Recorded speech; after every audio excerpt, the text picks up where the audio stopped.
Assalamualaikum. Today we are going to start lecture 2 of English Precis and Composition.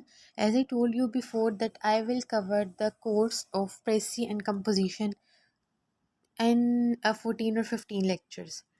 Uh, basically इसका कोई भी CSS और PMS के हवाले से प्रेजेंट एंड कंपोजिशन का कोई भी सिलेबस या आउटलाइन तो नहीं है, बट इसमें प्रैक्टिस है आपकी and you know that practice makes a man perfect. So English present and composition में it is recommended to you that जितनी भी आप प्रैक्टिस कर सकते हैं वो करें.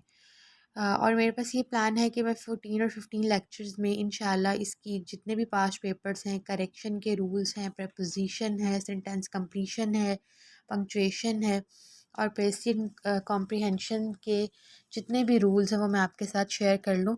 और मेरा ये प्लान है कि जितने भी पास्ट पेपर्स हैं 2001 से लेके 2018 और 19 तक उसको हम इंशाल्लाह हर लेक्चर में एक एक पास्ट पेपर को कंसल्ट करेंगे और I will solve you the all the corrections or prepositions or different questions of that paper with solution and with logical reasoning, like I will provide you the valid explanation of that question that relevant in the relevant paper.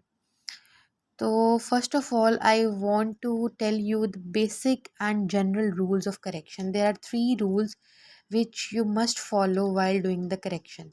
First is that never change the principal tense or the main tense. Like you are not supposed to change the main tense of a sentence. अगर आपके सामने कोई भी correction का sentence आता है तो आपने उसका मेन टेंस चेंज नहीं करना. अगर प्रेजेंट की बात है उसको प्रेजेंट में ही रहने देना, पास्ट में चेंज नहीं करेंगे आप. Secondly, you will not make unnecessary additions और सब्ट्रैक्शंस इन अ सेंटेंस. आपने कुछ ऐड नहीं करना, वहाँ से आपने कुछ रिमूव नहीं करना, उसको एज इट इज़ उसके स्ट्रक्चर को आपने छेड़ना नहीं है. And third is there can be more than one mistake in a single sentence. While doing the correction आपने ये देखना है कि ये ज़रूरी नहीं कि इसमें एक ही मिस्टेक हो सकता है कि वहाँ पे मल्टीपल मिस्टेक्स हो सकती हैं. ठीक है. अब प्रेसी का पेपर जो 2001 का है आज उसको मैं सॉल्व करूँगी इंशाल्लाह और आपको उसकी एक्सप्लेनेशन भी दूंगी और उसकी लॉजिक दूंगी इंशाल्लाह. फर्स्ट है हमारे पास, his wisdom consisted of his handling the dangerous situation successfully. ठीक है. अब ये सारे एक दफ़ा आप क्वेश्चन पढ़ लें ताकि आपको दोबारा बार बार पीछे नहीं जाना पड़ेगा. और फिर मैं आपको बस आप इसका स्क्रीनशॉट ले लें और फिर मैं आपको बस इसकी लॉजिक देती जाऊंगी. ठीक है. और second is many a girls were appearing in the examination. Third is the vehicles run fastly on the motorway. Fourth is smoking is injurious for health. Fifth is he availed of this situation very intelligently. Sixth is the black woman is an odious creature. Seven, what to speak of meat, even vegetables were not available now. Eight is no sooner we left our home when it started raining. Nine is little money I had I spent on the way. And tenth is the criminal was sent on the goal. ठीक है. First is his wisdom consisted of his handling the dangerous situation successfully. अब इसमें यह है कि जो consisted of है ये रिप्लेस होगा कंसिस्ट इन से. उसकी वजह यह है कि जो कंसिस्ट इन है वो एब्स्ट्रैक्ट नाउन के लिए यूज़ होता है. यानी जो क्वालिटीज़ हैं वो हमेशा जो इंटेंजिबल थिंग्स हैं, जो क्वालिटीज़ हैं, एब्स्ट्रैक्ट नाउन है, उसके लिए हम कंसिस्ट इन यूज़ करते हैं. और जो हमारे पास आपके मटीरियल हैं या टेंजिबल थिंग्स हैं उनके लिए कंसिस्ट ऑफ यूज़ करते हैं. जैसे for example, a good moral character consists in integrity and decency and the concrete consists of sand and cement. ठीक है. और उसका करेक्ट आंसर होगा his wisdom consisted in his handling the dangerous situation successfully. अब second में ये आएगा हमारे पास कि मैं उसमें यूज़ हुआ है many a girl जो है उसके साथ प्लूरल यूज़ हुआ है. तो इसकी एक्सप्लेनेशन ये है कि जो मैनी अ गर्ल है वो ऑलरेडी प्लूरल है, इसलिए इसके साथ जो है वो हम सिंगुलर वर्ब को यूज़ करेंगे. यानी many a is always followed by singular subject and singular helping verb. यानी मैनी अ गर्ल आएगा यहाँ पे और many a girl was appearing in the examination. यानी वर्ड नहीं आएगा यहाँ पे, वॉज आएगा. थर्ड है हमारे पास the vehicles run fastly on the motorway. अब इसमें जो हमारे पास गलती है वो एडवर्बल एरर है, फास्टली इनकरेक्ट है और फास्ट करेक्ट है. तो लॉजिक है हमारे पास द व्हीकल्स रन फास्ट. अब फोर्थ में प्रपोजिशनल एरर है, smoking is injurious for health नहीं है, it is injurious to health. ठीक है. इसमें हमारे पास प्रपोजिशन का एरर है, smoking is injurious for health नहीं आएगा. इसमें आएगा smoking is injurious to health. ठीक है, तो ये 4 हमारे पास इस तरह से मैंने आपको साथ साथ ये लिख भी दिया आपकी आसानी के लिए कि यहाँ कहाँ पे एडवर्बल एरर है, कहाँ पे प्रेपोजिशनल एरर है, कहाँ पे ग्रामेटिकल एरर है और कहाँ पे एक्सक्यूज़ मी एक्सप्रेशन का एरर है। तो ये आपके लिए साथ साथ इसको मेंशन कर दिया। ठीक है, now we will move towards the fifth sentence. Okay, fifth आप इसका देख लें। आपको मैंने कहा था कि आपने फर्स्ट सारे जो 10 के 10 सेंटेंसेस उनको नोट डाउन कर लें वीडियो को पॉज करके, या आप इस उसको उसका स्क्रीन शॉट ले लें ताकि हम बार बार उसको हमें बैक ना करना पड़े। अब हमारे पास जो ये 4 हमने इनको क्लियर कर लिया है।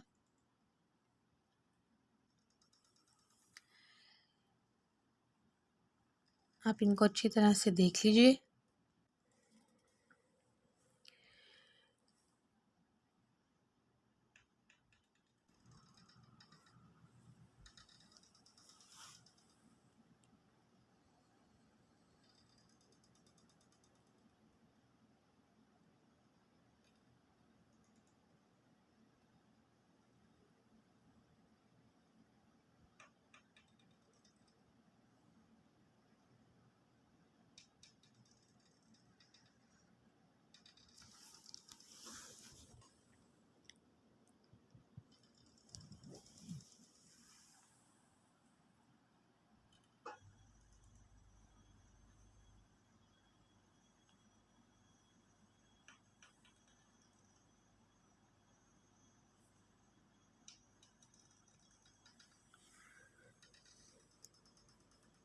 Okay, now the fifth one is he availed of this situation very intelligently.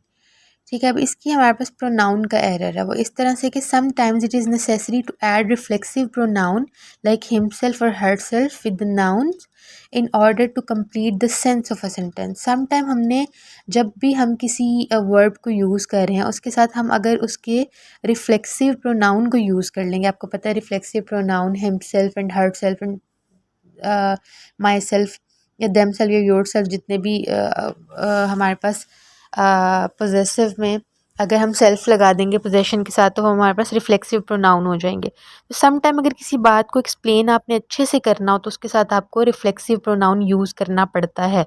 जैसे कि ये है कि he bought himself a new car last year and please help yourself to another piece of cake. ठीक है, तो ये जो हमारा फिफ्थ वन है इसमें यह है कि he availed of this situation very intelligently, लेकिन इसमें हमारे पास आएगा जी he availed himself of this situation very intelligently. इसके अलावा इसका ये भी लॉजिक है कि कुछ वर्ड्स लिस्ट ऑफ वर्ड्स हमें ऐसी दी जाती है जिसमें हमें रिफ्लेक्सिव प्रोनाउन यूज़ करने होते हैं और उनमें एक इन्जॉय भी उन्हीं में आता है, लाइक ही इंजॉयड हिमसेल्फ या शी इंजॉयड हर सेल्फ। ठीक है, अब है सिक्स वन है हमारे पास द ब्लैक वर्मन।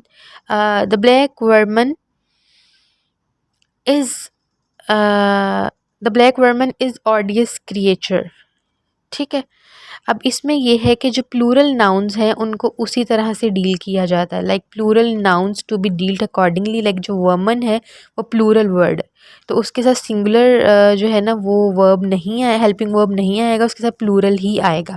तो हमारे पास जो करेक्ट सेंटेंस बनता है the black vermin are odious creatures. Like जो ब्लैक वर्मन है उसके अगर एस नहीं भी लगा होगा तो वो इटसेल्फ एक प्लूरल वर्ड है, तो उसको अकॉर्डिंगली ट्रीट किया जाएगा।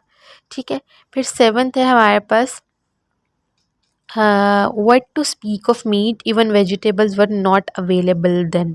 तो इसमें ये लॉजिक है कि फर्स्ट लैंग्वेज इंटरफेरेंस केस है ये। For example don't talk in front of my back, या open the door let the environment come in, all of you stand in a straight circle. तो इसमें यह है कि what to speak of meat even vegetables were not available then नहीं आएगा, इसमें आएगा not to speak of meat even vegetables were not available then, यानी आप मीट की बात ना करें जबकि वेजिटेबल्स भी अवेलेबल नहीं है। तो जब आ रहा है ना वर नॉट अवेलेबल देन, तो यहाँ पे भी नॉट टू स्पीक आएगा, यानी कि रेलिवेंस एक सेंटेंस के अंदर आपने मेंटेन करनी है। ठीक है, अब हमारे पास है जी एट एट वन है, उसमें है नो सूनर इज़ जैसे है no sooner we leave our home it started raining, तो इसकी लॉजिक है ग्रामेटिकल एरर है। No sooner is always followed by did and than. या आपने इसका रूल पढ़ा हुआ है करेक्शन का कि जब भी नो सूनर डिड आएगा, नो सूनर आएगा तो उसको हम डिड और दैन से फॉलोड करेंगे। लाइक नो सूनर के बाद हम डिड और दैन लगा रहे हैं। ओके, अब नाइन्थ है जी हमारे पास little money I had I spent on the way. इसमें आर्टिकल जो है वो मिसिंग है। अब इसमें जब हम आर्टिकल को लगा देंगे तब हम करेक्ट सेंटेंस को पढ़ें, the little money I had I spent on the वे, तो ये क्लियर हो जाएगा। ठीक है, अब टेंथ वाला है the criminal was sent to the gaol. अब जो गोल उन्होंने यूज़ किया हुआ है उसका मतलब कुछ और है, और जो जेल और प्रिजन वाला गोल है वो GAOL है। ठीक है, तो इसमें स्पेलिंग की मिस्टेक है या पेयर ऑफ वर्ड्स का एरर आप इसको कह सकते हैं। GOAL जो गोल है वो उसको आपको पता है कि वो कुछ और उसका मतलब होता है, यानी मैंने एग्जांपल दिया he headed the ball into an open goal. और जो यहाँ पे क्रिमिनल को भेजा गया है वो जेल या प्रिजन है, उसकी स्पेलिंग है GAOL। तो यहाँ पे पेयर ऑफ वर्ड्स का एरर था। ठीक है, तो आज ही हमने 2001 के जो प्रेसी की करेक्शन है उसको कर लिया है। तो उसके 10 क्वेश्चंस थे और वो मैंने आपके साथ इसको डिस्कस कर लिया है। और इसमें जो जो गलतियाँ थी, कोई ग्रामेटिकल एरर थे या सेंटेंस उसमें वर्ब का एरर था या उसमें सिंगुलर प्लूरल का मसला था, या उसमें पेयर ऑफ वर्ड्स का एरर था, तो वो हमने अच्छी तरह से इसको देख लिया है। तो अब ये जो दो हैं ये मैंने इसमें आपको एग्जांपल दे दी है 10th वाले में कि स्पेलिंग्स को आपने बहुत गौर से देखना। ऑल्दो हमें कभी स्पेलिंग्स इतने नहीं पता चल रहे होते, जैसे कि ये गोल है, इसको बहुत ज़्यादा स्टूडेंट्स ने जब इसको सॉल्व किया तो उन्होंने मुझे ये कहा कि हम ये तो बिल्कुल ठीक है, इसमें तो कोई भी गलती नहीं है। बट समटाइम हम नहीं देख रहे होते कि स्पेलिंग्स क्या हैं और हम इतने गौर से नहीं देख रहे होते और हम जल्दी में इसको कर रहे होते हैं।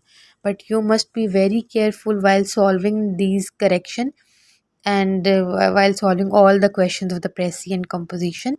So make it clear कि कहाँ पे गलती है, किस चीज़ की गलती है। एक सेंटेंस को आपने बार बार पढ़ना है और फिर आपने उसको सॉल्व करना है कि जो गलती आपको पहली बार नहीं पता चल रही वो दूसरी या तीसरी बार पढ़ने से